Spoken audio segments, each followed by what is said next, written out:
pense qu'ils ont l'habitude des médias, ils ne sont pas... Après le 11 septembre, évidemment, j'étais très sollicité par la télévision, toutes les télévisions du monde.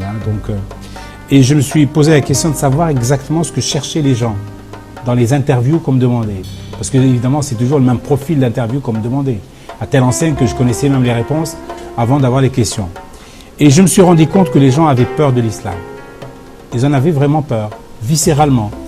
Et à partir de là, je me suis dit, c'est pas normal d'avoir peur de l'islam que je connais en tout cas, de l'islam que j'aime. Eh bien, j'ai associé l'islam à la lumière au sens du XVIIIe siècle, c'est-à-dire une civilisation qui accepte le progrès et qui le promeut. C'est-à-dire que ce n'est pas seulement qu'elle l'accepte d'une manière passive, mais qu'elle est capable de produire du progrès à terme.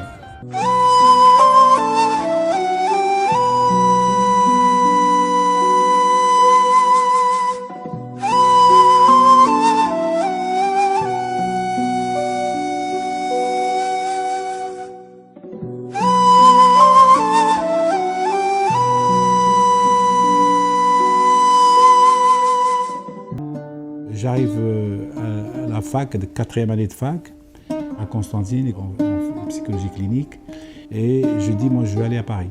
Et j'ai envie d'étudier dans le séminaire de Jean Laplanche, très exactement, en psychanalyse. Et je me rappelle comme aujourd'hui de la dame de l'ambassade de France à Alger qui me dit, mais monsieur, l'ordinateur vous a envoyé à Aix-en-Provence. C'était le début de l'ordinateur. À l'époque, les ordinateurs, ils étaient tout puissants. Donc, il fallait presque leur faire le salut militaire, s'incliner, parce que l'ordinateur a dit. Et moi, je me trouve licencié, jeune licencié, tout jeune, tout frais. Et je me trouve à lui dire, mais madame, ça n'est pas une console d'ordinateur qui décide de ma vie. Je lui dis ça. Elle m'a dit, alors là, vous êtes un numéro, vous. Elle me dit, moi, je vous donne un billet d'avion, Paris-Marseille. Après, vous vous démerdez avec les autorités universitaires en France. J'arrive à Paris, je vais voir Jean Laplanche, à qui j'ai déjà correspondu et j'ai demandé son accord. Il était très heureux de me recevoir. En fait, c'est le premier Français que je rencontre quand j'arrive en France. Ça fait déjà il y a 30 ans de cela. Et Français bourru, c'est un bourguignon. Jean Laplanche, il vient de mourir il y a quelques mois seulement, qui va devenir mon directeur de thèse, mon premier directeur de thèse le plus structurant finalement.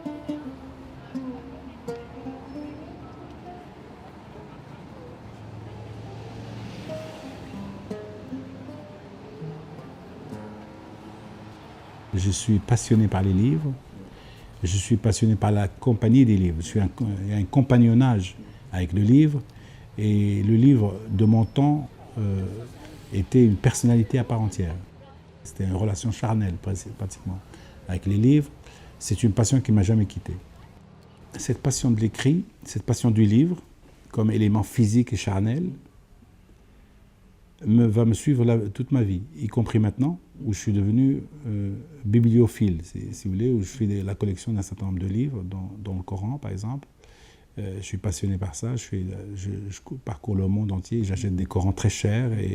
Alors, j'ai deux spécialités. Le Coran sur le tard, parce que depuis que j'ai commencé à le traduire, j'ai dû engranger pas mal de connaissances sur l'histoire du Coran en tant que livre. Et une deuxième passion, c'est le siècle des Lumières. J'ai énormément de livres sur le siècle des Lumières, les philosophes des Lumières, sur Diderot, Rousseau, sur Voltaire, sur tous ces gens-là, et le siècle des Lumières européen. Parce que j'ai vu, là, il y a une période qui m'a toujours passionné et qui continue encore à me fasciner, parce que je trouve qu'il y avait un bouillonnement de pensée assez incroyable et qui fait qu'on ne peut que s'incliner devant la grandeur et la portée de cette pensée-là. La confluence entre précisément les études entre la philosophie au sens large, de la Grèce antique jusqu'à nos jours, et les études que j'ai menées par la suite dans le domaine de la religion et de l'islam en particulier, compte tenu du nombre de travaux que j'ai fait là-dessus, a fait que, en effet, ça se rejoint, ça se combine, ça se complète, ça se mélange, il y a un métissage qui se fait dans les influences philosophiques et intellectuelles pour donner, par exemple, des livres comme L'Islam et la raison, comme Manifeste pour un islam des Lumières, Manifeste pour un islam des Lumières, Islam des Lumières, l'expression Islam des Lumières que j'ai inventée en 2004 n'est pas venue comme ça, du néant. C'est la cristallisation de deux influences philosophiques très distinctes et qui donnent, dans mon cas de figure et dans le type de recherche que je mène, cette notion d'islam des Lumières, pour dire que l'islam est compatible avec le progrès. Vous voyez, et depuis que je l'ai dit, depuis que j'ai que j'ai conceptualisé cette idée-là, ça paraît normal pour beaucoup de gens. Et beaucoup de gens utilisent l'expression comme si c'était une expression de droit commun. En fait, elle date de 2004, très exactement, et elle a été portée par mon livre qui s'appelle « Manifeste pour un islam des Lumières ». Et puis on le voit aussi, par exemple, sur toute cette réforme que j'essaye de mener pour ce qui est de l'islam. Je dis aux musulmans, n'attendez pas qu'on vous donne de la dignité. À vous, n'attendez pas que des autres qui vous donnent de la dignité.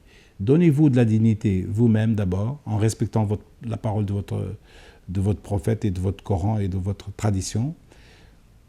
Pas de guerre sainte, pas de violence. Vous verrez que très vite, les autres aussi vont voir chez vous une dignité suffisante pour pouvoir vous en donner à leur tour.